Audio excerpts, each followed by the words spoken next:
Greetings, everybody. My name is Robert Sean Kennedy. I'm going to be your U.S. History 1302 instructor for the semester. So what we're covering in this course is from 1865 Reconstruction all the way to the present moment. So I just want to make sure you're in the right place. Also, please be aware, really be aware of this. This is a Summer 3 course. It might have looked like you signed up for a Summer 1 course, which is 5 weeks, which begins in June and ends in the first week of July. This course begins June 1st and ends August 7th. It's a 10-week course. In my opinion, from my past experience as a student in internet courses, it's the best of all worlds. It's still condensed. It's much shorter than 16 weeks, but it leaves enough time, enough room for you to be able to ingest the material and to give you that opportunity to actually succeed in the course. But I just want you to make sure you're aware of that. It's going to go until August 7th. Okay, syllabus. Let's open it on up. If you haven't discovered this yet, it's right here. Click the face, open it on up. First off, contact information. Robert Sean Kennedy, or no, just Robert Kennedy, history teacher at gmail.com. That's Robert Kennedy, history teacher at gmail.com. What do we want to do here? Yeah, sorry. If it's late, so I'm a little bit, I'm ready to go to bed. Anyway, I get this email directly to the interfaces of my phone. The South Texas College email, I don't. So this one is a lot more conducive for me. If you try to call me at my office phone number, it will not pick up. I'm not going to be in my office until the second week of July. So please keep that in mind. If we do need to talk on the phone, absolutely. We can completely talk on the phone, but we need to initiate that through email. Let's see. If you would like, let's see, further contact information you could find there.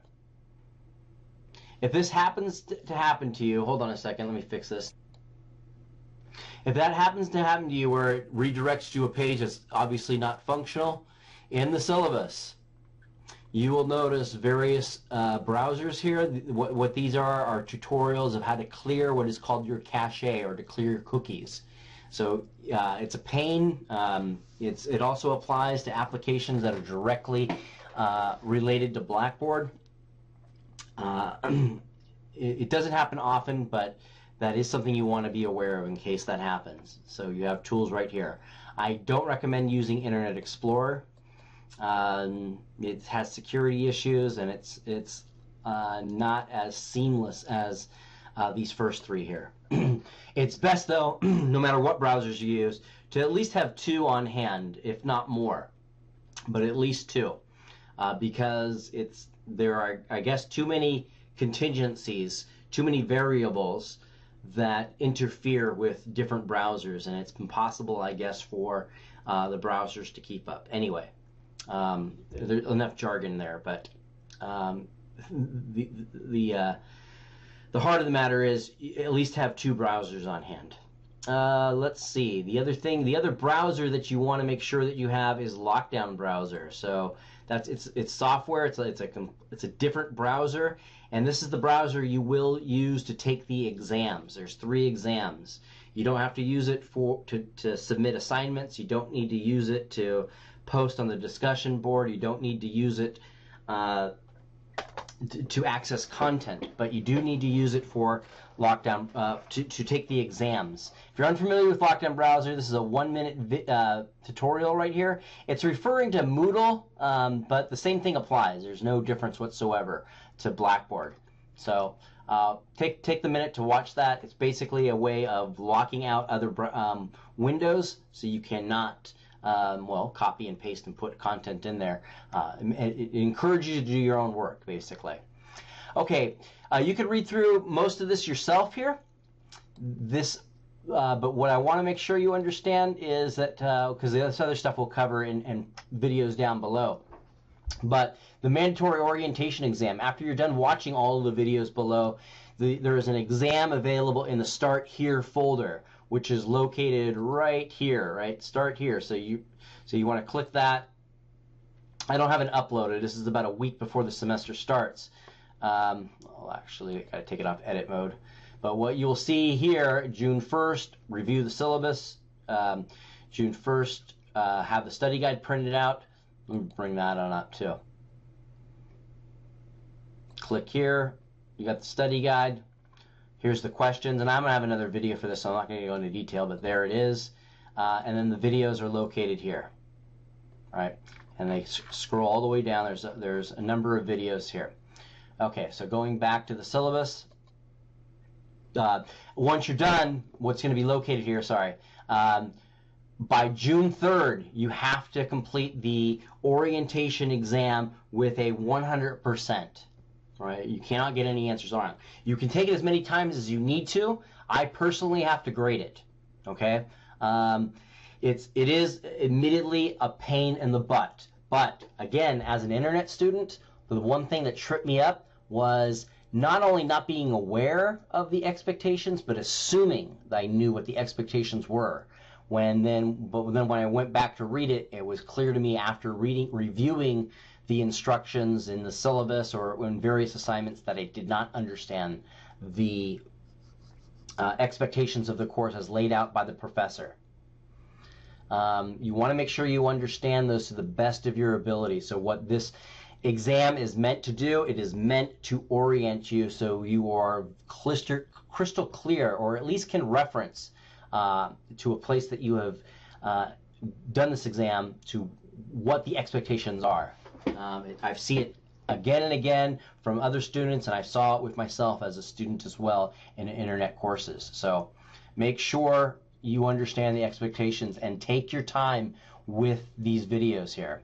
Going back to the syllabus, please go through this. We're going to look at all of these things one by one. The one thing you want to be aware of are the percentages. Be very aware of that. There's a question that takes that. That's really good information to know. It helps mitigate the amount of stress and the attention you should give to each assignment, right? Late policy, I'll go over that at a later time, but please familiarize yourself with that. Familiarize yourself with the plagiarism policy here as well. Yeah, go through this all on your own. I just want you to be aware that it's there. Here is the schedule as laid out. Please go through the schedule, and I would print this out and have it in a place that you can easily reference from time to time. Anyway, let's see. Down below here, please don't. If you want to read this, great, but it's just bureaucratic stuff that applies to you, does apply to you, but the specifics are found in Blackboard, right? Note here, these are not the learning objectives associated with the lecture essays, which will make sense once you review the lecture essays. But yeah, don't concern that. If this applies to you, here's the telephone number, and make sure you contact me regarding this. Also, where is that? Veterans information. There's contact information there. If you are a veteran, if you have served this country, please take note. There are resources for you. Take advantage of them. It will be a benefit. I have talked to many students who are veterans, and they say that this resource here is priceless. Okay. And the other thing that is required is to download this application called Celly. So just click this, open it on up, and if you have an Android, you're going to click there. If you have a iPhone, you want to download the app on there. What you're in the orientation exam, you're going to see. I'm going to ask you to respond by giving me your email and your cell number. I will not do anything with this information except for purposes of making sure you understand the updates and to keep you along the schedule, and also to entice you with this, I will occasionally ask extra credit questions. What it does is it makes it very easy for me to communicate to the entire class at once via the cell phone. So what you will receive from me, either from a text or your email, is a invitation, accept that invitation. If you accept that invitation, this class is going to be a lot more manageable for you as far as communication is concerned. And I will be sending out announcements consistently through that. I won't drown you with announcements. Probably one a day is what you will receive from me.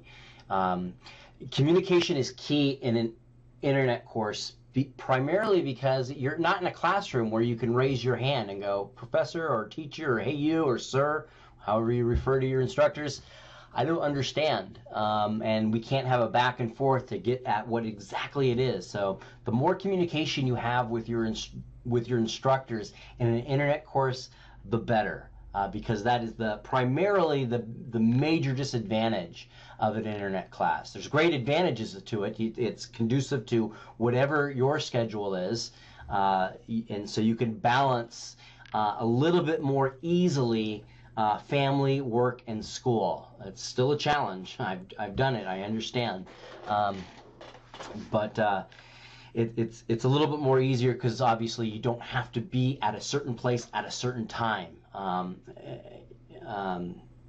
and having to rearrange your schedule for that. Okay, that is about it. So go forth and be great. Do email me if you have questions. I will talk to you guys later. Keep watching the videos down below, and do take your time with this, but make sure you get it done by June 3rd. If you can get it done earlier, do so the content opens up. The content will not open up until you have completed the orientation exam with a 100% no lower. And again, you can take it as many times as you need to. All right, that's enough. Bye.